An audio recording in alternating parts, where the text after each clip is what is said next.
What's up, everybody?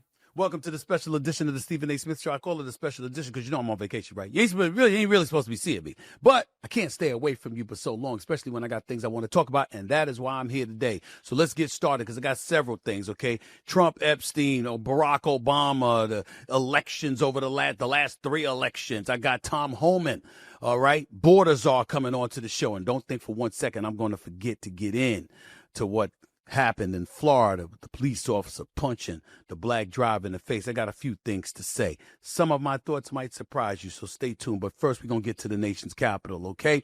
As President Trump continues to combat rumors and reporting regarding his relationship with Jeffrey Epstein amid growing calls for the so-called Epstein files to be released. Trump turned to a nearly 8-year-old controversy Tuesday when asked about the Jeffrey Epstein scandal that's been plaguing him for weeks, pivoting to Russian meddling in the 2016 election and invoking the name of former President Barack Obama. Donald Trump's director of national intelligence, Tulsi Gabbard, said last week that she had released proof that President Obama and his national security officials had manipulated intelligence to go after Trump. Here's Trump talking about the 45th president of the United States, Barack Obama. Listen to this. I don't really follow that too much. It's sort of a witch hunt, just a continuation of the witch hunt. The witch hunt that you should be talking about is they caught President Obama absolutely cold, Tulsi Gabbard. What they did to this country in 2016, starting in 2016, but going up to 2020 in the election. They tried to rig the election, and they got caught. And there should be very severe consequences for that. After what they did to me, and whether it's right or wrong, it's time to go after people. Obama's been caught directly. So people say, oh, you know, a group. It's not a group. It's Obama. His orders are on the paper. The papers are signed. The papers came right out of their office. They sent everything to be highly classified. Well, the highly classified's been released. And what they did in 2016 and in 2020 is very criminal. It's criminal at the highest level. So that's really the things you should be talking about. Biden was there with him, and Comey was there, and Clapper. The whole group was there. Brennan, they were all there in a room. Right here, this was the room. But the leader of the gang was President Obama, Barack Hussein Obama. Have you heard of him? And except for the fact that he gets shielded by the press for his entire life, that's the one they... Look, he's guilty. It's not a question... You know, I like to say, let's give it time. It's there. He's guilty. This was treason. This was every word you can think of. They tried to steal the election. They tried to obfuscate the election. They did things that nobody's ever even imagined, even in other countries. Critics saw in Trump's response a clear attempt to divert attention from a controversy that has put him at odds with influential members of his own base. A few hours later, a spokesman for Obama dismissed the accusations, saying this: out of respect for the office of the presidency, our office does not normally dignify the constant nonsense and misinformation flowing out of this White House with a response. But these claims are outrageous enough to merit one. These bizarre allegations are ridiculous and a weak attempt at distraction. It is a distraction, ladies and gentlemen. There is no doubt about that. I'm not about to sit up there and refute that. But I wouldn't call it weak. I wouldn't call it weak.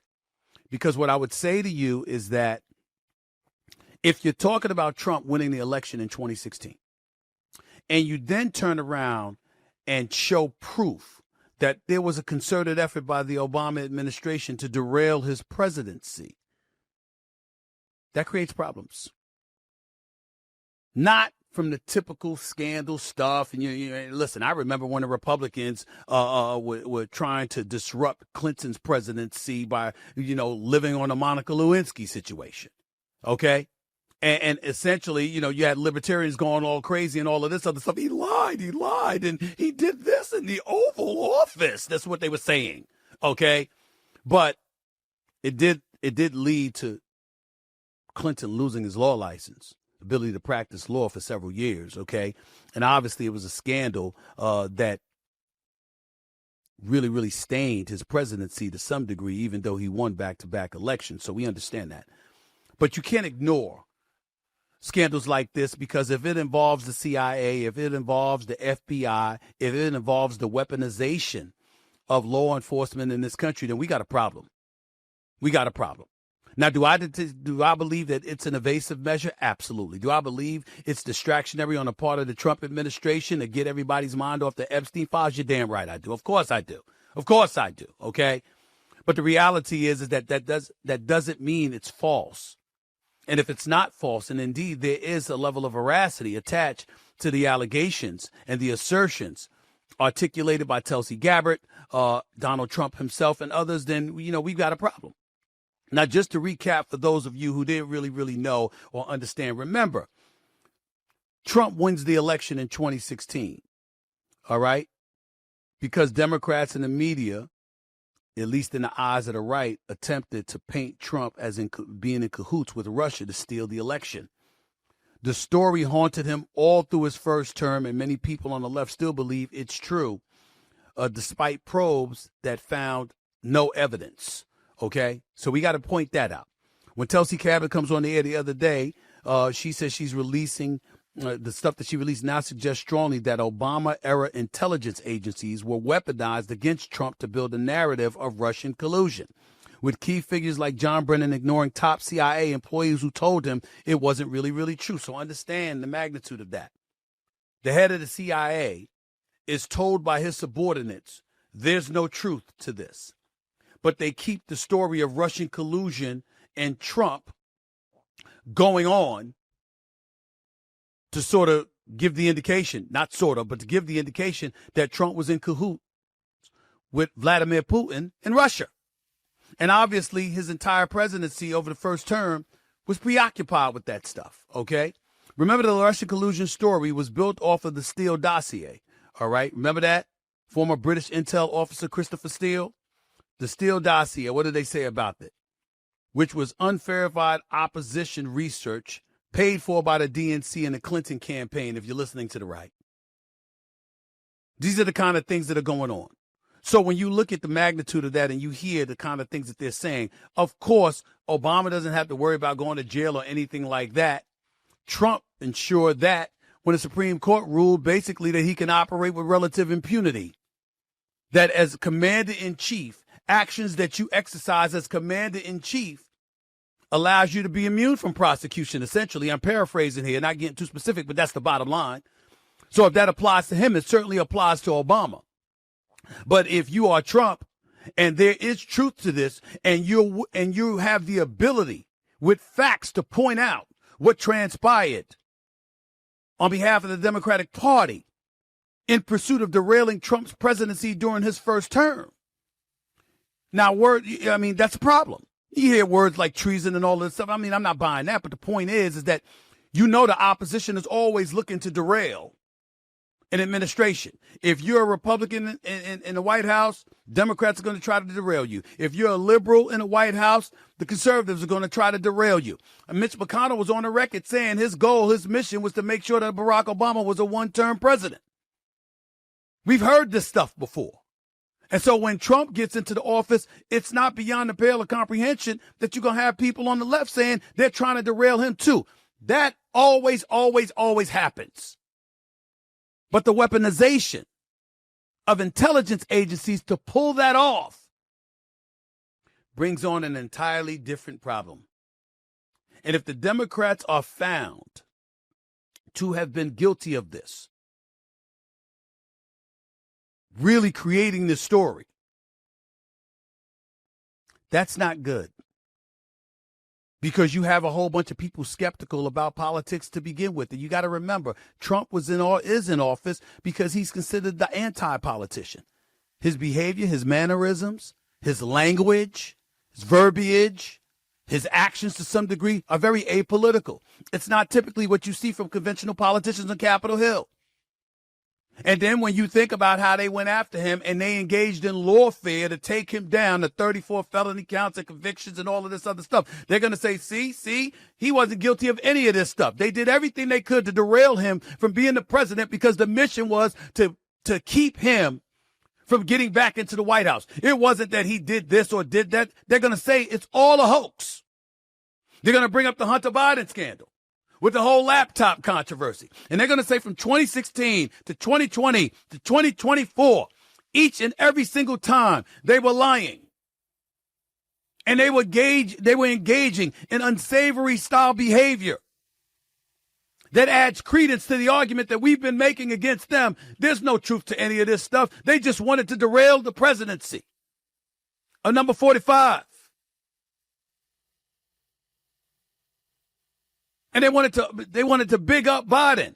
And they're going to point out how when he was on stage, as one pundit said, looking like an elderly individual in a nursing home waiting for his applesauce. But they were talking about him like he was lucid and cogent and alert and all of this other stuff. They're going to point that out. See Jim Jordan on the air the other night? You see these reporters? I mean, they're not playing. This is not going away. Here's the bad news for Trump, though. Neither is Epstein and the issue regarding the Epstein files. Now, there is a point to be made when they say they've had the Epstein files for years. When Biden was in office, nothing got talked about or released then. What are we talking about it now for? That is a very valid point. And in the case of Trump or anybody else, just because you showed up to one of his parties doesn't mean that you engaged in his behavior. If we're going to say that, we're going to say that about a whole lot of people who showed up at the Diddy parties. So we can't do that. But nevertheless, with that being said, anybody that was seen with Epstein, everybody that was talking with Epstein, anybody that was seen in his company, anybody that was known to fly to one of his islands or one of his spots, assertions and assumptions are going to be made. It's not going away. But Trump's going to try. Now, me personally, I sincerely doubt that there's anything incredibly incriminating against Trump in regards to the Epstein files. I personally believe it's people he knows, people he's befriended, people who's padded his coffers over the years. I personally believe it's those folks that are in the Epstein files, because I definitely think one exists. And I took a lot of heat weeks ago, and I wasn't paying much attention to it because I was on vacation, but people were going at me acting like I didn't care about rapists and, or pedophiles. Of course I do. I think they deserve to be under the jails. And anybody that's been victimized by them, my heart goes out to them. God bless them. All I was saying is that it's politics. Don't expect much, because I don't trust these folks to ever tell you the truth. That's all I was trying to say. And if they don't tell you the truth, we're all going to move on because we got bigger fish to fry. Unfortunately, that's the reality. That's not diminishing the significance of what happened to victims. It's pointing out that in every walk of life, there's always victims. And the powers that be, that deep state that they talk about, have their tentacles everywhere. They need to be protected. And in this case, some of them have it in the White House. And if you're expecting something, I find it hard to believe that it's going to come to fruition. Now you got Congress stalling everything, taking early vacations because they don't want to vote on an Epstein files being released. When they come back, it'll still be here. MAGA's going to see to that. The MAGA right's going to see that. They want those files released. And you got some Republicans on the Hill that want the files released. Obviously, the Democrats know this is an issue that's really staining the Trump administration. They want those files released suddenly. We'll see what happens. But both sides, we got to watch the tug of war that's going to take place, because the Epstein files may be Trump's Achilles heel. This Russian collusion case that takes us back to the 2016 election, where allegedly, according to the right, Barack Obama instructed intelligence agencies, FBI, CIA, to keep this story alive, knowing there was no truth to it whatsoever, in terms of its effect on the 2016 election. It could get very interesting. I'm always going to roll with the benefit of the doubt with Obama. I ain't going to lie to you. I'm going to give the man the benefit of the doubt. But that doesn't mean this story's going away. Because it's not. Stay tuned. Coming up, he is the border czar himself, who is looking to deport every illegal migrant he can find and do so in a very, very unapologetic fashion. He has said it publicly before. I have no doubt he will reiterate that position yet again. Mr. Tom Homan on the show right here up next on the Stephen A. Smith Show. Don't go away. Welcome back to the Stephen A. Smith Show. My next guest is this is a person that's been here before, and we were happy to have him, and we're happy to have him back right now. He is the man, some would say affectionately, some would say unaffectionately known as the border czar for the United States, the one and only Mr. Tom Homan. How are you, sir? How's everything going? I'm doing great. Thanks for having me again, Stephen A. Thank you for coming on. I really, really appreciate it. So, considering the fact that Trump returned to office January 21st, I mean, over these last few months, how would you describe how things have been going thus far with ICE, with border security, closing of the borders, et cetera?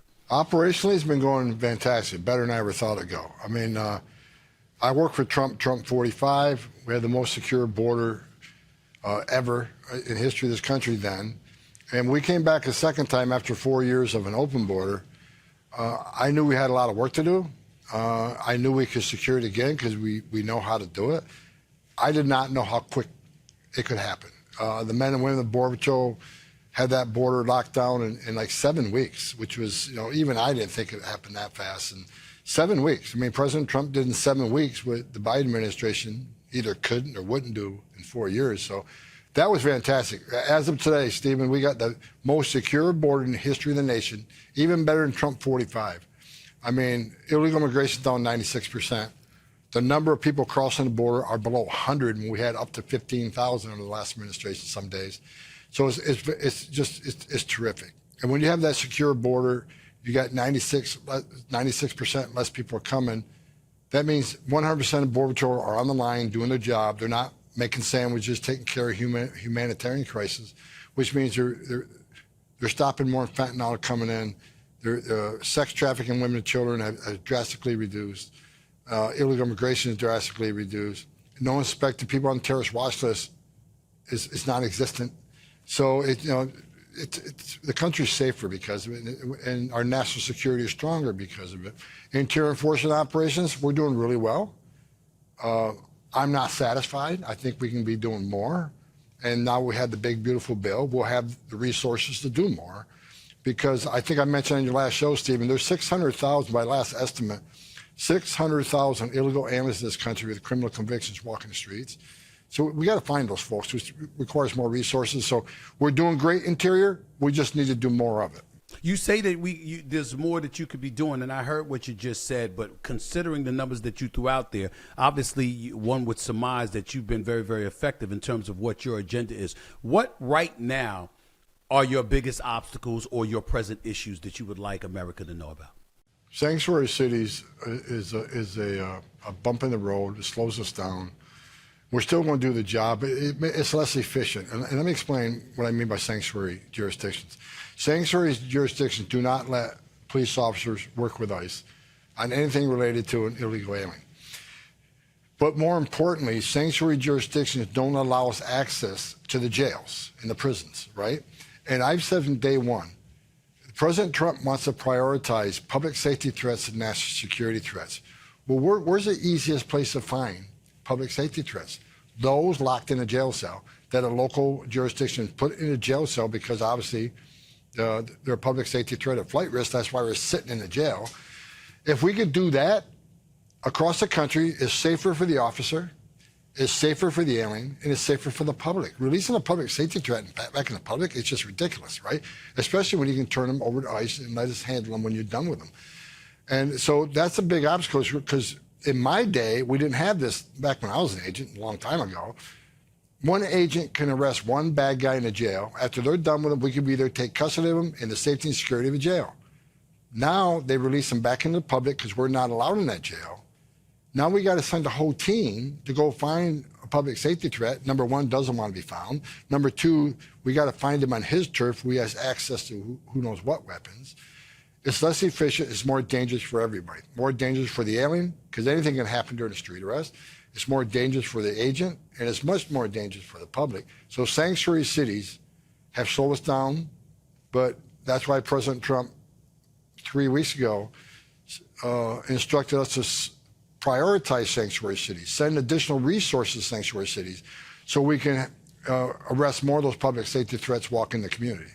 Well, listen, when you say sanctuary cities, I mean, obviously we know what you're talking about, but I'd like to know if there's a city that stands out in your mind, because there were issues in L.A. Obviously, there was issues in Chicago and Illinois. Obviously, now you guys, the Trump administration has filed suit against New York City because of sanctuary laws that's impeding what you're trying to do. Is there anyone that stands out as more egregious in your mind than others, or is just painting with a broad brush, sanctuary cities overall are just an incredible problem? Sanctuary cities overall are a big problem, but look, what's that biggest problem? Our biggest problems are our biggest cities, where there's a larger illegal alien presence. Los Angeles, Chicago, New York, right? They're the three big ones, because we know they have a huge illegal alien population. The crime rate in all those three cities is pretty high. And so that's where our biggest problems are, but we're still not going to take the eye off Portland or Seattle or some of these other sanctuary cities, or Boston. But the three big ones are Chicago, LA, and New York.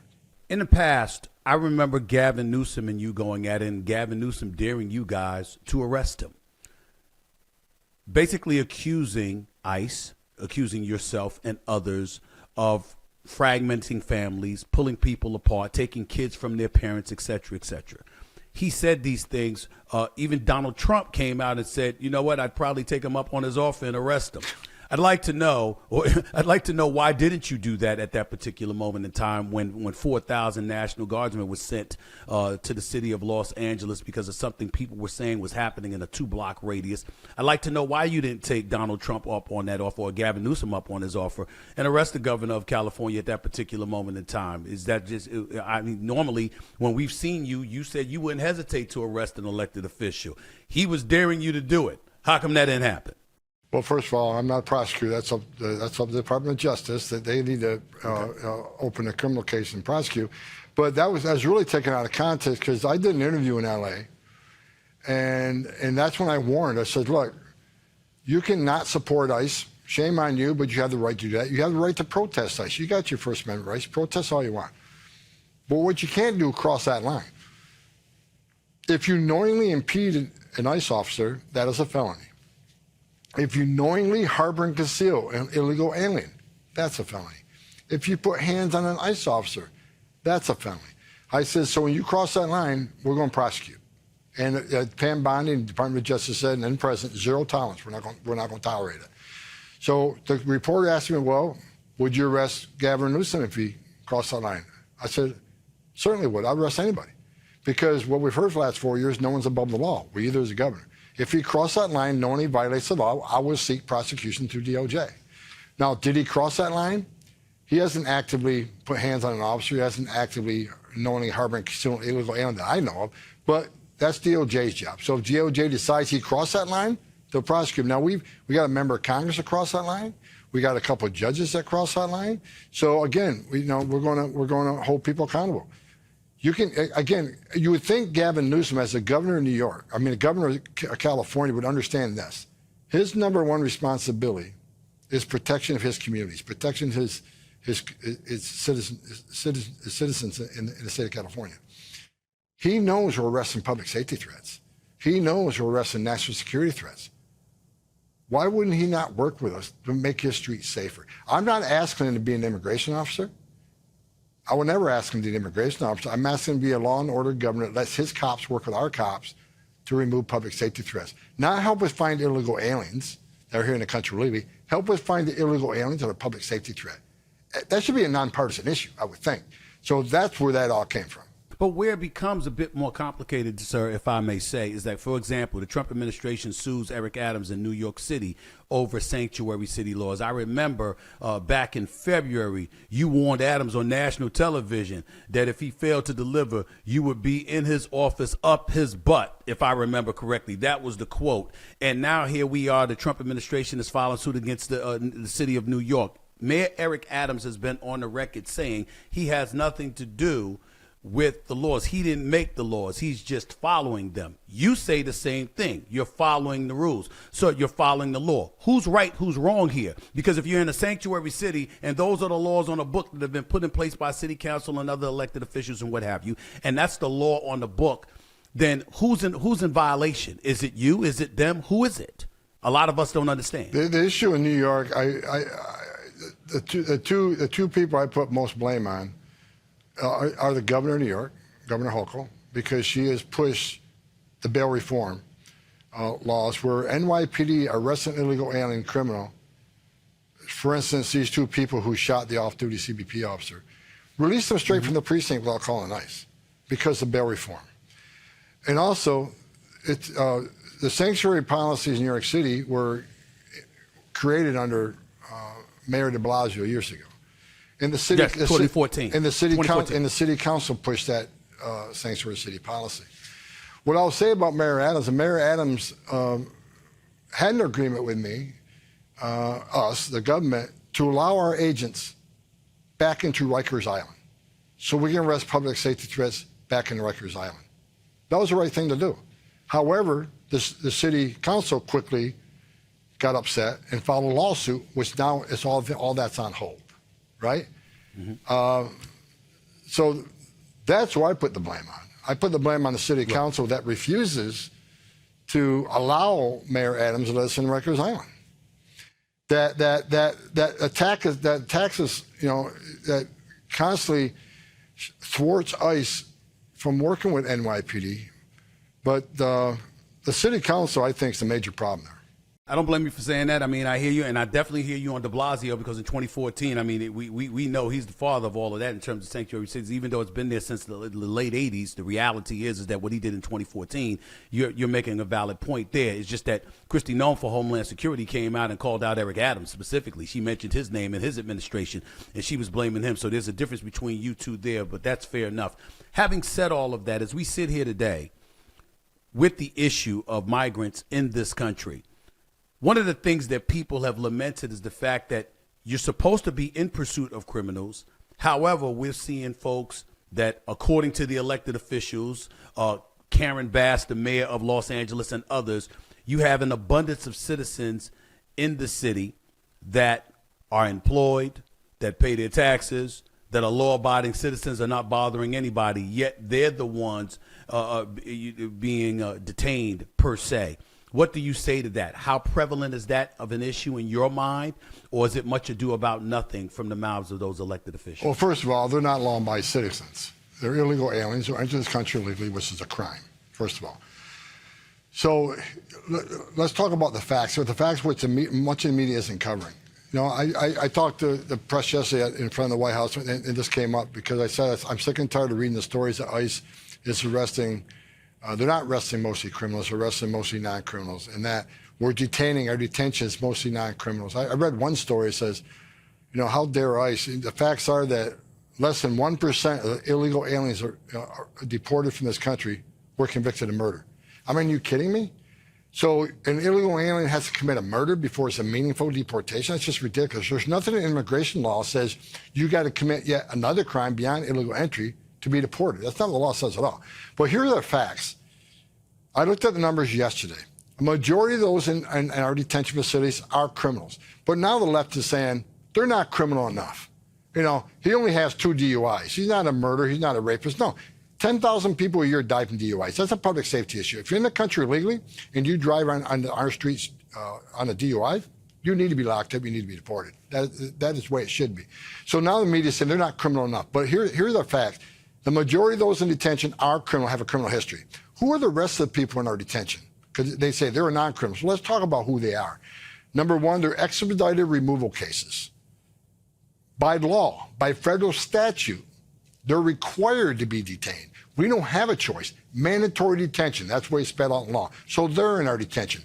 We don't have a choice. That's federal law requirement. The others, a lot of national security threats. Like we arrested over 300 Iranian nationals. I don't know if any of them have a criminal history, but they are a national security threat based on solid intelligence. So yeah, we're locking up national security threats that don't have a criminal charge. So that's who else we have in detention. And lastly, who do you have in detention? You have people who've had due process at great taxpayer expense. A federal judge orders them removed. They come on our radar. Our job by statute is to execute these orders, remove those people. That's who's in detention. People that the courts have ordered us to remove, people that Congress gives the authority to arrest and deport.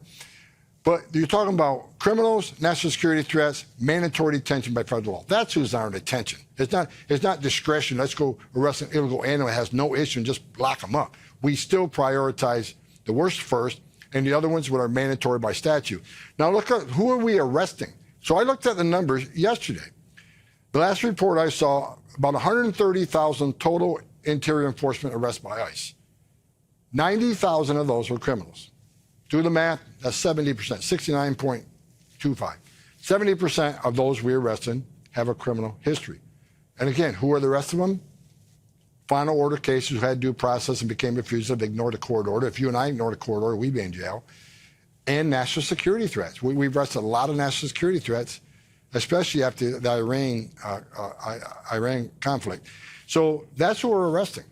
But I've said from day one, Stephen, I said, we will prioritize public safety threats and national security threats. But if you're in the country illegally, you're not off the table. If we find you, especially in sanctuary cities, where they force us, as we just discussed, to go into the neighborhood and find somebody that they've released, when we find that person, many times they're with others, either at a work site or in the community. If they're in the country illegally, we're not going to tell ICE, ignore the oath you took, ignore the law you're required to enforce, walk away from them. We're not going to do that.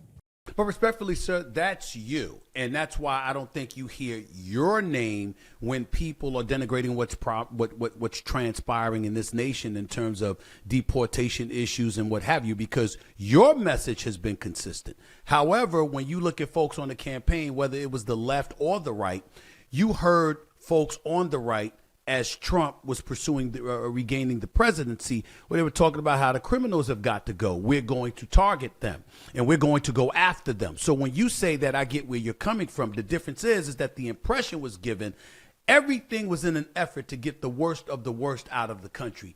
And what folks on the left and folks that are just average American citizens are pointing out is that they don't see that enough of that is happening, that quote unquote innocent civilians in this country that happen to be in this country are the ones being targeted, where you're going to a school or you're going to their workplace or what have you, and you're taking them away in an effort to deport them. What do you say to that? Well, first of all, we don't do operations in schools. We don't do operations in churches. I read that all the time too. It's a fake story, but we are prioritizing public safety threats. That's why the majority of people we arrest are criminals. The majority of people we're detaining are criminals. That's just a fact. But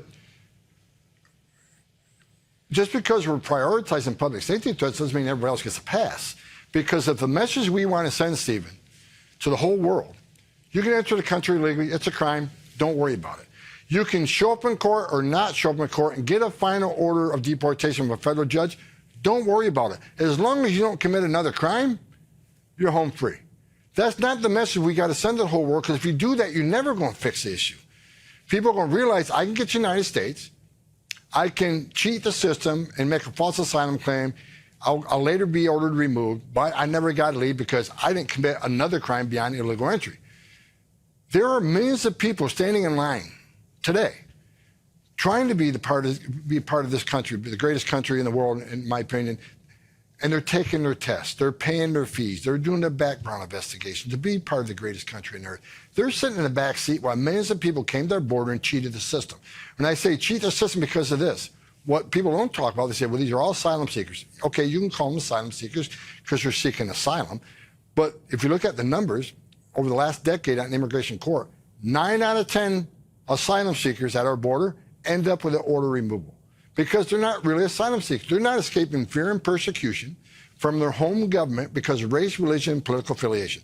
They're coming here for a better life. And I get that. They're coming here for a job. I get that. But that's not asylum. So we can't send the message to the whole world, ignore law. Even though we're a nation of laws, you can go ahead and break the law, enter the country legally. And here's what happens when we send that message.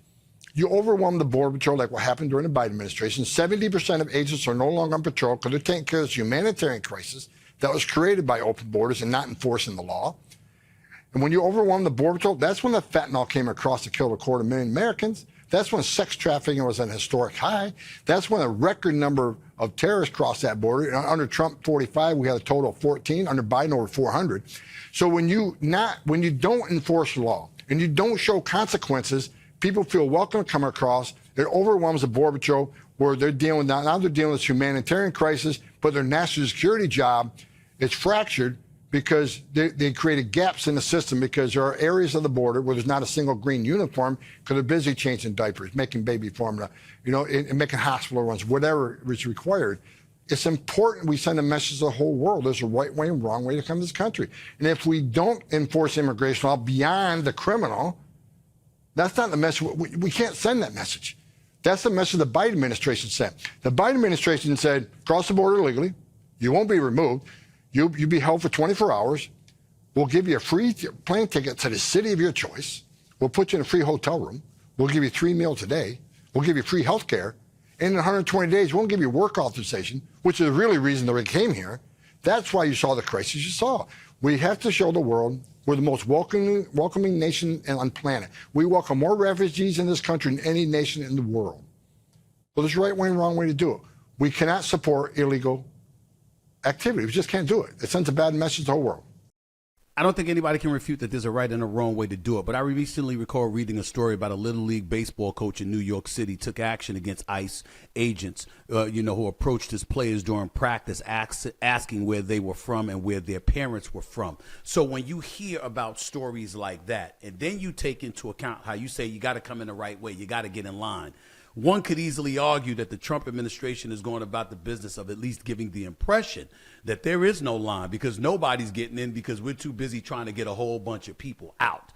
How much, if at all, is that some kind of is that a conflict potentially for you and what you do based on the message that you just sent that I don't think anybody can refute? Is it challenging for you considering what the actions of ICE under your leadership and others, the kind of impression it's giving to those who want to come in legally, how the road to citizenship or to at least entering the country is far more difficult today than it ever was been. I'm talking about legally. Right. Well, we're dealing with the aftermath of 4 years of open borders where millions of people enter the country legally without proper vetting. For instance, we arrested over 300 Iranians that are considered national security threat. Most of them came in and released under Biden administration. They weren't properly vetted. Secretary of Homeland Security was Alejandro Mayorkas said, everybody releases properly vetted. No, they weren't. I've been doing this a long time. We don't have access. El Salvador and some of these countries, they don't have an NCIC like we do. We don't have access to criminal information. So when he says they're vetted against NCIC, our system, NCIC III, which is the state system. So unless they were criminally arrested in the United States, they're going to come back clean. Like the Iranians, you think Iran, when they say vetted, you think Iran's sharing with us any national security information that these people may be a national security threat? China, Russia, where tens of thousands came in? No. So we're dealing with the mess that Biden created, trying to find these people and make sure we identify the public safety threats and national security threats. And the data proves that's exactly what we're doing.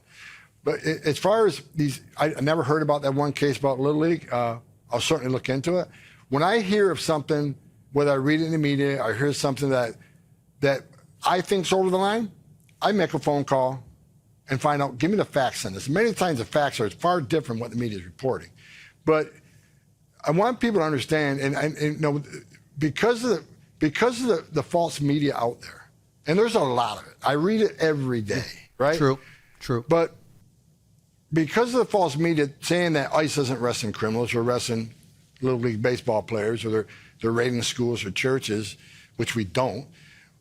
When media puts it out on top of members of Congress who compare ICE to the Nazis, to terrorists, to racists, now you got those people on the left, not the protesters who have the right to protest, but it's that small fraction that takes it beyond protest to criminal activity. Now they feel emboldened to attack ICE. But, hey, a U.S. senator just called them terrorists. They must be really bad people. They're just looking for something to give them justification to take action. And that's why I said 2 months ago, I think I may have said on your first show, Stephen, I don't remember. I said if the rhetoric doesn't stop, this hateful rhetoric, it's a matter of time before someone dies or there's going to be bloodshed. Unfortunately, I was right, because we had one man killed when he attacked a Border Patrol station, a Border Patrol facility, and was shooting the facility up. He picked the wrong facility to shoot at because that was actually a SWAT team training facility. And unfortunately, they took his life to stop him from shooting. A couple of days beyond that, you had 10 people show up at an ICE facility in Alvarado, Texas, taking shots, trying to ambush ICE officers, and a law enforcement officer was shot in the neck, and quickly controlled that. So this rhetoric is causing the 830% increase on attacks on ICE officers, whether it's doxing them, doxing their spouses, doxing their children. There are children of ICE officers being bullied in churches and schools because others think their father or their mother, whoever happens to be the agent, is a racist. So this isn't acceptable.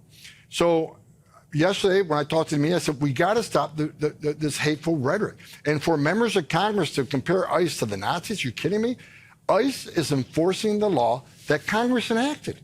So if ICE are racist for enforcing the law, what's that make Congress? They wrote the law, right? So rather than Congress vilifying the men and women of ICE who are enforcing laws they wrote, using money they appropriate ICE to enforce that law, why don't people protest Congress and say, we don't like the immigration law, you need to change it? That's where you need to protest. Or when ICE are executing orders issued by a federal judge saying you must deport this person. So ICE is out there enforcing the law Congress enacted, executing orders issued by a federal judge. These men and women aren't making this up. And the false media is causing this. And I'm telling you what, it isn't over yet. Because I would think people would learn their lesson after these two incidents where gunfire was exchanged. But it seems to be picking up. And I don't think it's over. And I'll tell you, I go to bed every night, honest to God, and pray that everybody goes home to their families that day. ICE officers, protesters, I don't want to see this. I've seen this play out before. I said it's going to happen again, and it has. I just want it to stop. Got you. I remember, it's an interesting question I got to throw you on because I know you only got a few minutes. I only got a couple of questions left. Mr. Homan, I remember months ago when people were talking about migrants being separated from their families. You brought up how, if I remember correctly, how there are American citizens who happen to be criminals. They're separated from their families. We don't say anything then. So, why are we saying something now? I remember that statement. Maybe it was from you, maybe it was somebody else. If it was not from you, I apologize. But I'm thinking about ICE agents, and I'm thinking about particularly in the city of Los Angeles, where it was a big deal about them not identifying themselves, wearing masks, et cetera, et cetera. And you spoke about that, okay? I want to know, when people bring this stuff up, and I think it's out of pocket, make no mistake about it. I'm not an advocate of that, calling them, comparing them to Nazis and all of this other stuff that's ridiculous. The flip side to it, however, is that police officers throughout the country, they're not wearing masks. They arrest folks. They incarcerate. They assist in incarcerating folks.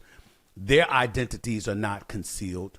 Why should that be granted to ICE agents when that's not even granted to police officers throughout this country? Well, a couple of things. Number one, I go out in operations all the time. Everybody's is identified. They all wear a patch that says ICE, HSI, DEA, FBI, whether it's tactical gear or whatever. If they're not wearing so tactical gear has identifiers on them, first of all. If they're not wearing tactical gear, if it's a non-tactical arrest, ICE agents are required to show their identification. This is who I am. Here's why I'm arresting you. That's required. And I've been out there. I haven't seen anything that's different from that. And I've been out there on a lot of operations, first of all. But the tactical gear, Stephen, look at the tactical when you see these. When you see the look at the tactical, you see an emblem who they're with. Face mask. No other law enforcement agency uses them. Well, name another law enforcement agency has a 130% increase in violence against them. These officers, as I said before, Their families are being doxxed. Their children are being doxxed. They're trying to protect their families because their face is being, I've seen it. We got investigations. Their face is being put on telephone poles. Their home addresses are being put out there. There's websites where people are taking pictures of ICE agents and putting it on a website, which again causes attacks on these officers and their families. There's been home addresses given. Look, I know for a fact because I had 1,000 protesters at my house. I accept that kind of the United States borders are. I expect the hate, and I don't care. And they can hate me all they want. I think we're saving lives every day. But these men and women who strap a gun to their hip every day and wear a Kevlar vest to try to keep themselves safe, that take this hate, they're trying to protect themselves and their families because we have many investigations of their pictures being online, on telephone poles, people showing up their homes because they do all this facial recognition and all this dark web crap. But there's members of Congress. So I guess, again, name another law enforcement agency that's 130% increase in assaults. You won't find it. And number two, there's actually congressmen that want to pass legislation to unmask people. At the same time, where was the legislation to unmask Antifa? Where was the legislation to unmask BLM? When we had all those protests that turned violent? Where is the legislation for LA for all the people that, not the protesters, but those who attacked ICE and attacked the National Guard and attacked Los Angeles Police Department, wear a mask? Where's the legislation for that? So again, they're putting politics over safety. It's just a political football they're playing with. So if they want to do legislation, take a mask off ICE agents, then add BLM and add Antifa and add these people who cross the line. You shouldn't be allowed to protest and wear a mask. Where's that legislation? Because when it does turn violent, we need to know who those people are. So, 6 one, half a dozen other, but that is the reason. The reason is because there's no other law enforcement agency with that kind of 830%. It's even I can't believe it when I say it. And plus, they're not dealing with ISIS, dealing with there are apps on cell phones. I'm not a social media guy. There's apps where you can download an app to say, here's where ICE is operating right now. Here's where officers are serving a warrant right now. Here is the person serving a warrant. Here is Tom Homan. Here's his picture. Here's his home address. That's why they wear masks, to try to protect their families. Last question for you, sir, and I really appreciate it. And let me add one more thing, Steve. This is important. Please. Go ahead. When you mentioned about the family separation, that was me. It's a great memory. So I want to add one thing that you won't hear in the media. And I've been pushing it, and no one's covering it. Okay. The last administration released 500,000 children came to this country, separated from their families, put in the hands of criminal cartels, be trafficked into this country. The last administration lost track of 300,000. Couldn't find them. They weren't returning phone calls. When they checked up on them, they just weren't there. So President Trump committed, we're going to find every one of these children. And I've said many times, many of these children will be with family. They'll be safe. They just left because they don't want to go home. Some are going to be in forced labor. Some are going to be in forced sex trafficking. Guaranteed, because my 40 years, that's what I know is going on. We've already found 13,000 of these kids, over 13,000 of these kids. And we got over, the sponsors, we got 40 criminal prosecutions going on. Some of these children were in trafficking. They were either labor or sex. Many of these children were safe. But we already found over 13,000 of them, and we're not going to rest till we find every one of them. That is one of the things President Trump gave me 3 things to do: secure the border, run a deportation operation, and find these children. So I want to give you that update because I know you'll post it and you'll talk about it. We already found 13,000 of these kids, so God help, we'll find every one of them. Last question. I appreciate that, sir. Last question. Considering the opposition you guys are facing, and it's not just from the left, it's just it could be from American citizens who just disagree with the position that you guys take. It's one thing for you to go out there and to do your job, but as you know better than me, much gets politicized in this day and age, and it foments animosity, aggression, an acerbic attitude towards people like yourself and various others. Do you see the job getting easier or harder, even as you have now secured the border to a large degree? Do you see this getting uglier before it gets better, because that clearly appears to be the case. And it doesn't escape me that midterm elections are a year away, and we're closer to a presidential election in 3 years instead of 4, et cetera, et cetera. These things tend to happen around that particular moment in time because obviously it could potentially influence elections. Do you see things getting worse before they get better? I hope not. But you just said something that I've been talking about for weeks. I think a lot of this false narrative being pushed out, and a lot of the hate against ICE and a lot of hate against the Trump administration is because of midterms. They're going, and I said from day one, when we got back in, I said, they're going to vilify ICE and the Border Patrol. They're going to attack everything we do. They're going to try to control the narrative because they want people to they want us to lose support in the American people. That's exactly what they're doing. I don't think they're lying just to lie. There's an end game here. The end game is to turn people against this administration. But that's why I'm out there every day, numerous times a day, trying, like we spoke in the last few minutes here. Here are the actual numbers. I'm pushing out as much as I can. We got a lot of people in the administration who are trying to push the actual numbers. I wish people would just go to ICE.gov. Look who's in our detention. You know, all these attacks, ICE detention facilities are terrible. Go to ICE.gov, look at our detention standards. The highest detention standards in the industry, better than any jail or prison in this country, are ICE facilities. So we just got to try to control the narrative. And of course, there's more of them than us, but I hope it doesn't get worse. I'm not running popularity contests. They can hate me all they want. I don't care. But the men and women, what they need to know, the men and women of ICE and the Border Patrol, they're mothers and fathers too. And I say this all the time. They don't hang their heart on a hook every day they go to work. They go home with terrible, terrible images that they saw. They see children in sex trafficking, children in forced labor. They see a lot of terrible things. And I wish people understand they're human beings. They're simply enforcing law. They're trying to make this America safe again. So I wish the rhetoric would go away, but I don't think it will because, as you said, midterms are coming up. And there's a lot of people out there that's going to put politics over public safety, politics over truth. Last question. Put a number on it. How many ICE agents are there out there? Like when you talk about their mothers, their fathers, etc. How many people are we talking about? Well, the deportation officers just shy of 5,000. HSI special agents, probably about 7,000.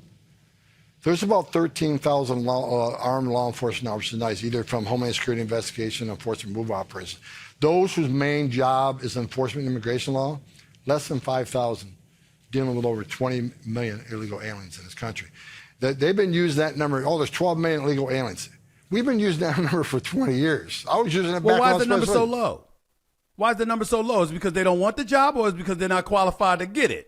Why the number so low? Because ICE has never been appropriated funding to hire additional people. Border Patrol gets plus up all the time. God bless the Border Patrol. I was one of them.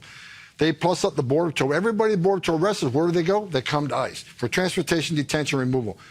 For some reason, ICE never got plus up at the level of Border Patrol. Now, for the first time that I've been around, now we got a plus up with 10,000 agents. And as far as, no, they all want to be. Recruiting numbers of the Border Patrol last month was the highest it's ever been. ICE, we have thousands. I had to shut down my LinkedIn account because I got thousands of people saying I want to come back. So I had to shut down my account just because I was overwhelmed. So right now, recruiting is sky high. We already got thousands of people lining up to come back.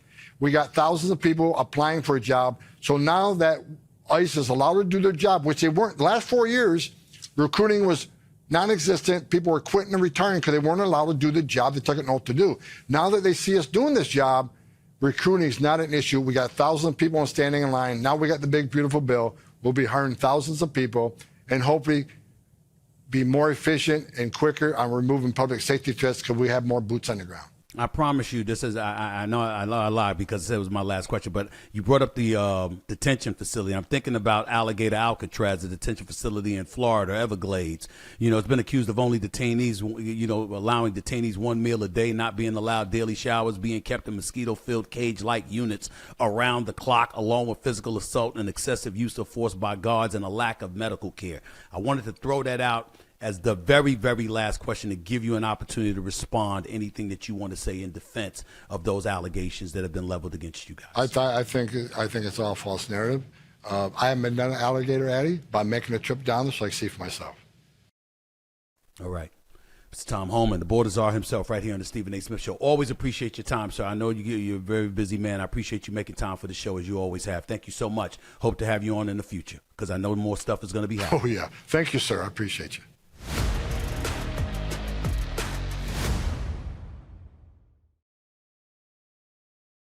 When he pulled me over, he walked up, opened my door because my window don't work, right? Okay. And then I said, so what I did wrong? Yeah. He said, well, for one, your headlights are off under this weather. I'm like, okay. There's multiple people headlights off, first of all. And then there's no rain. It doesn't matter. You're still required to have headlights on. Can you pull that law up? Huh? Can you pull that law up? Yeah, when you step out of the car, I will. Can you call your supervisor? Huh? Can you call your supervisor? All right, go for it.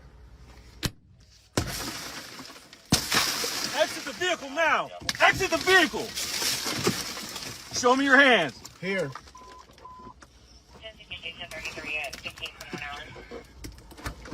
I'm here. What is your reason, sir? Step out. What is your reason? Step out now. All right. Don't. Stop fighting. Put your hands on your back. Welcome back to Stephen A. Smith Show. What you just saw was the cell phone video taken by William McNeil Jr.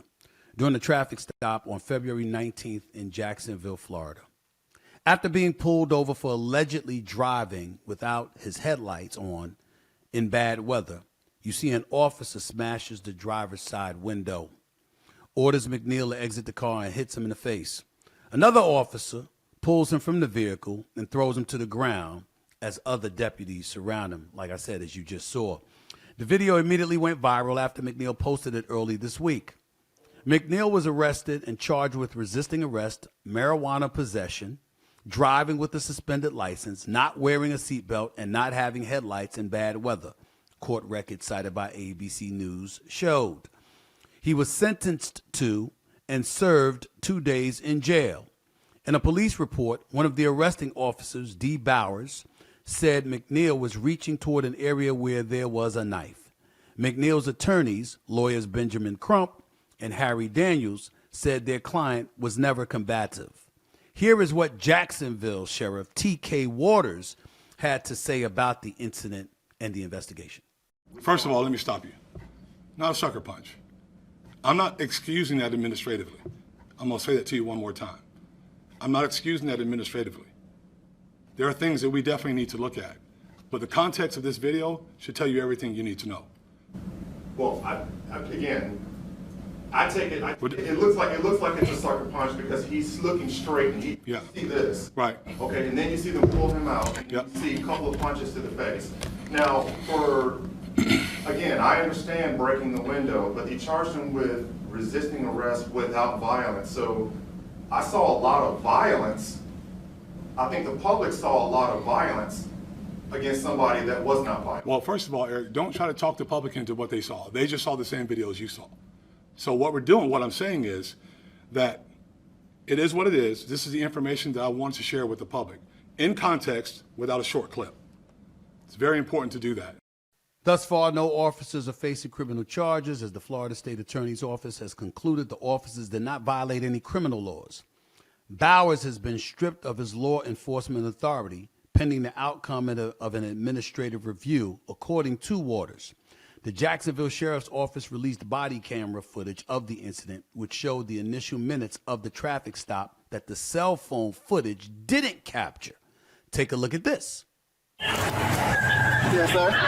Is there a reason why you're popping the door open like that? I don't have a window that works. Is there a reason that you're pulling me over? Yeah, absolutely. There's a reason why I'm pulling you over. For one thing, inclement weather, you don't have your lights on.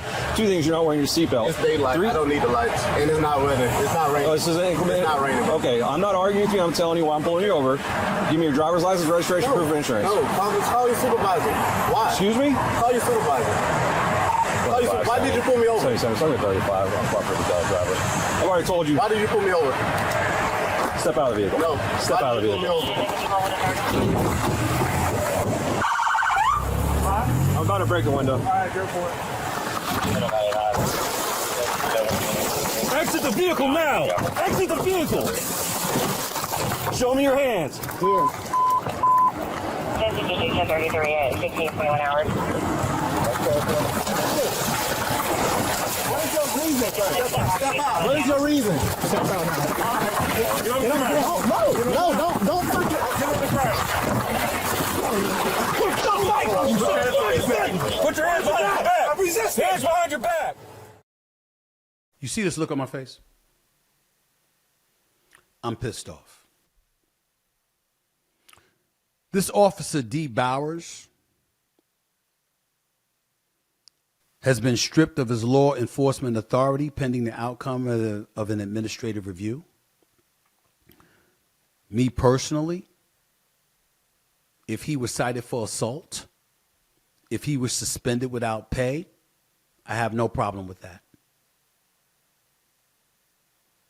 But that is not why I'm pissed off. I'm pissed off at McNeil. What are you doing? What are you doing? Thank God you didn't get shot. The door was open, ladies and gentlemen, when he was talking to the officer. When the officer said, "Get out of the car," he shut the door and locked it. And listen, you know, just to make sure you understand my position. They asked him, "Why is the door open?" He said his window was broke. He couldn't roll down his window. So that's why the door was open. But it doesn't negate the fact that he closed the door once the officer asked him to get out the car. It doesn't negate that fact.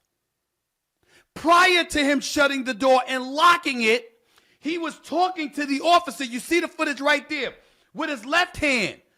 His right hand wasn't revealed. You don't know what the officer could have thought of. You don't know what that officer could have assumed. We're talking police brutality, right? We're talking brutality on the part of police officers, right? The first order of business is to be safe, to make sure you survive and live another day. I don't call it police brutality. I call it brutality on the part of some police officers because I don't believe every police officer is a criminal. I believe most police officers fulfill their duties to protect and serve. But that's neither here nor there. We're talking physically, physiologically. We're talking the actual facts. Look at the video. The door is open.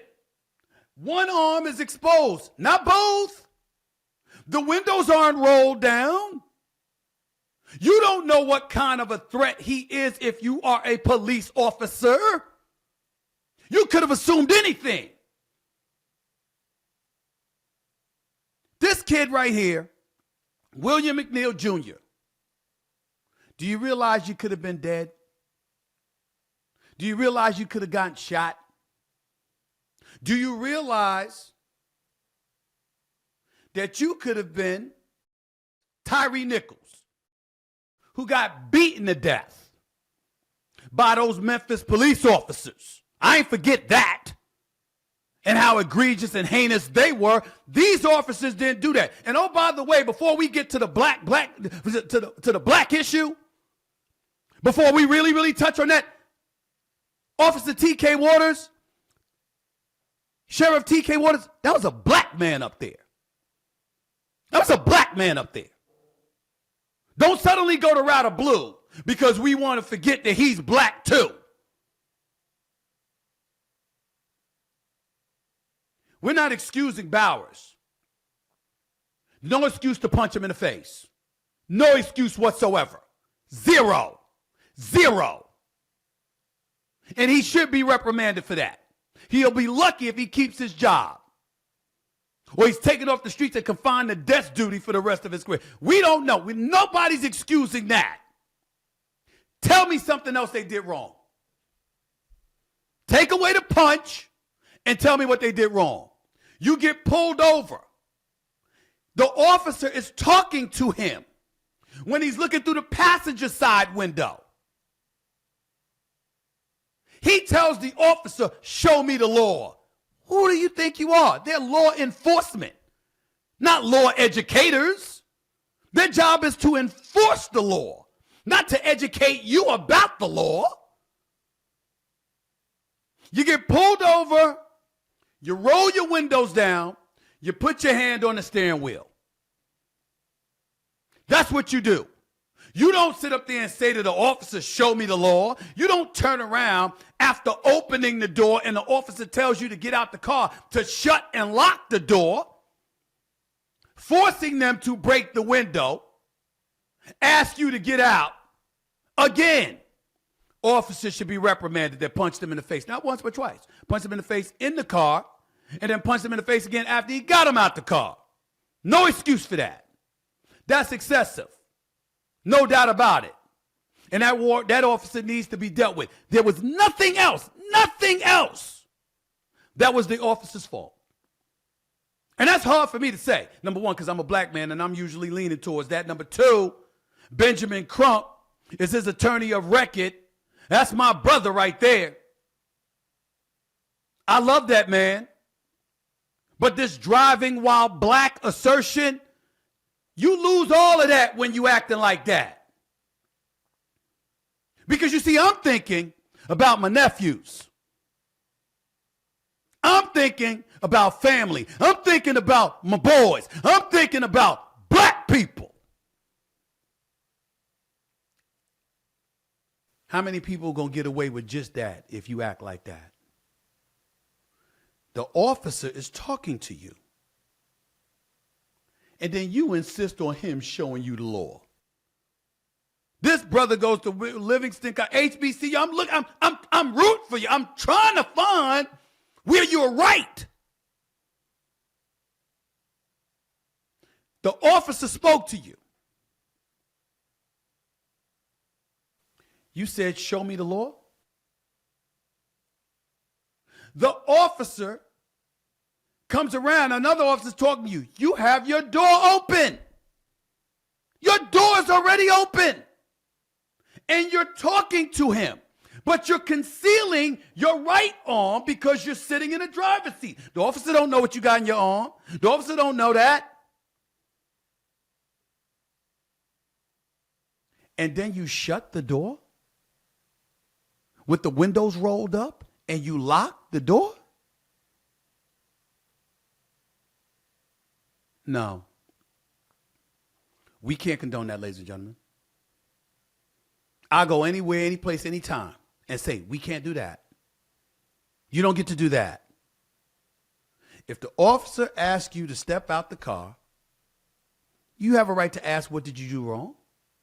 If the officer identifies what they believe you did wrong, that's what the courts are for.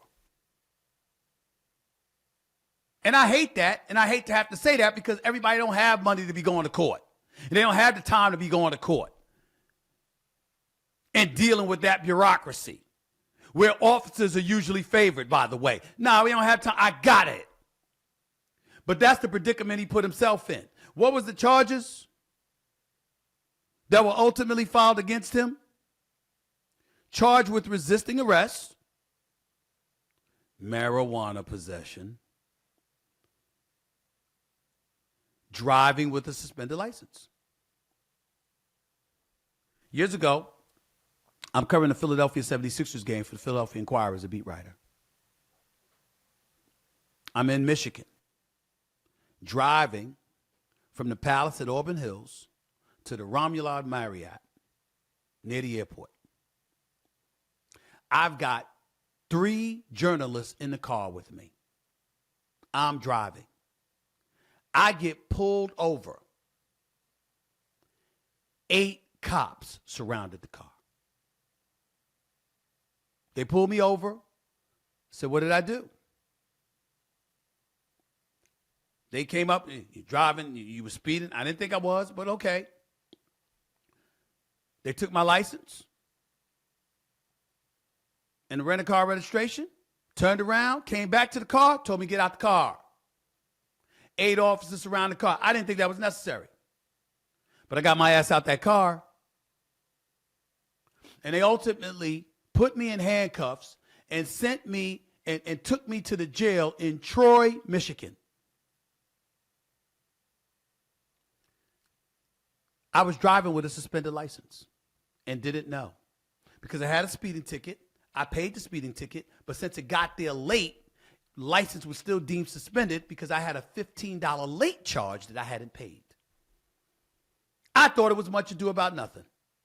I want to sue their asses, throwing me in jail for hours. And the only reason I got out is because a dear friend of mine, Audrey, kept pummeling them with phone call after phone call after phone call while she was working for CNN to get me out of there. Bail was $250. I had $241 on me. And they wouldn't let me out because I was $9 short. Boy, was I pissed off. And I wanted to sue. And I knew the district attorney in that town. But I went home to mama. And I told the mama, and my mother said, what did you do? I said, I didn't do anything. They said I was speeding. She says, what did you do? I said, I just told you I didn't do anything. She says, what did they say you did? And I said, they ultimately said I was driving with a suspended license. She says, was your license suspended? I said, I paid the ticket. She said, then why was it suspended? I said, because they said it was a late charge that I didn't pay. She said, see? So you were driving with a suspended license because you didn't pay the ticket on time, and the late fee that came with it, you didn't take care of it. That's on you. Had you not been driving with a suspended license, they wouldn't have asked you to get out of the car and arrested you. And you wouldn't be in this predicament. It's on you. William McNeil Jr., this is on you. Not the punch in the face, not the violence, but that broken window, you ultimately being arrested, that's on you. They pull you over, show your driver's license registration. Period. Because what you did could have got you severely harmed, if not killed.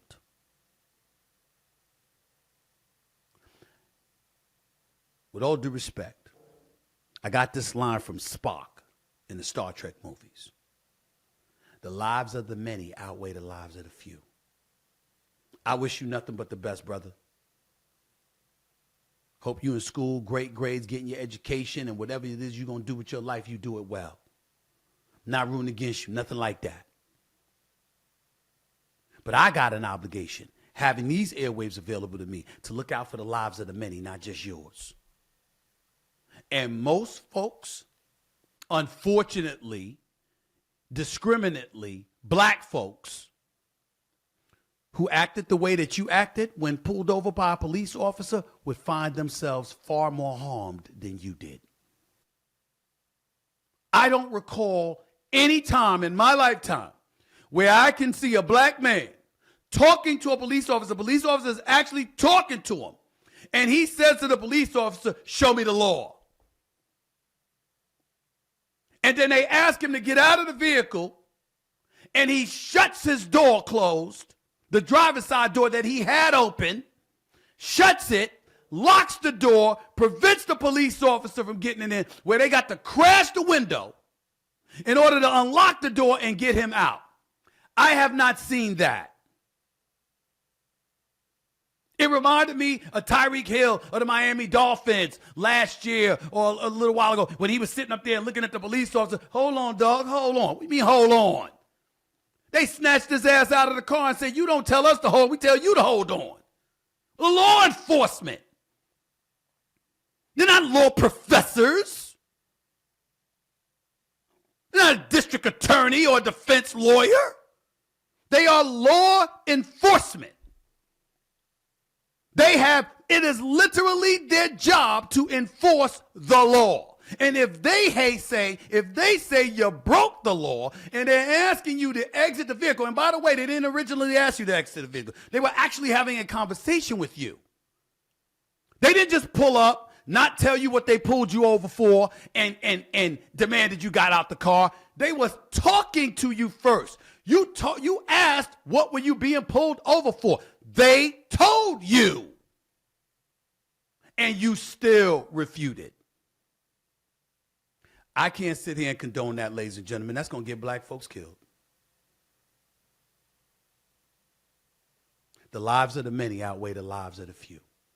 That officer that punched him in the face not once but twice, suspend his ass. I got it. T.K. Waters, that sheriff, that's a black man right there. That officer standing by his side over his left shoulder, that was a black man.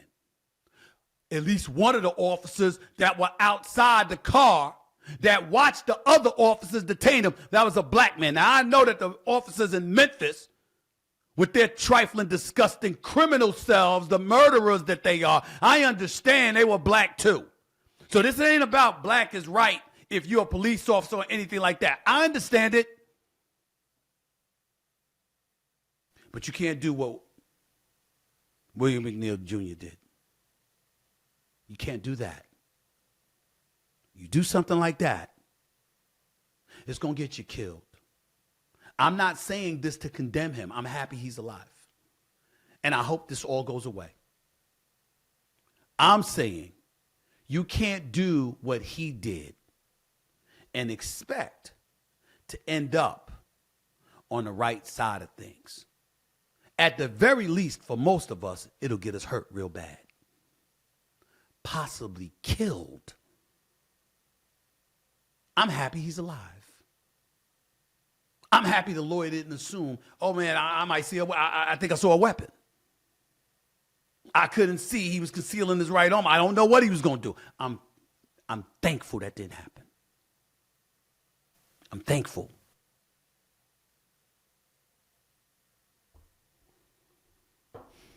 As frustrating as it may be, we're a nation of laws for a reason.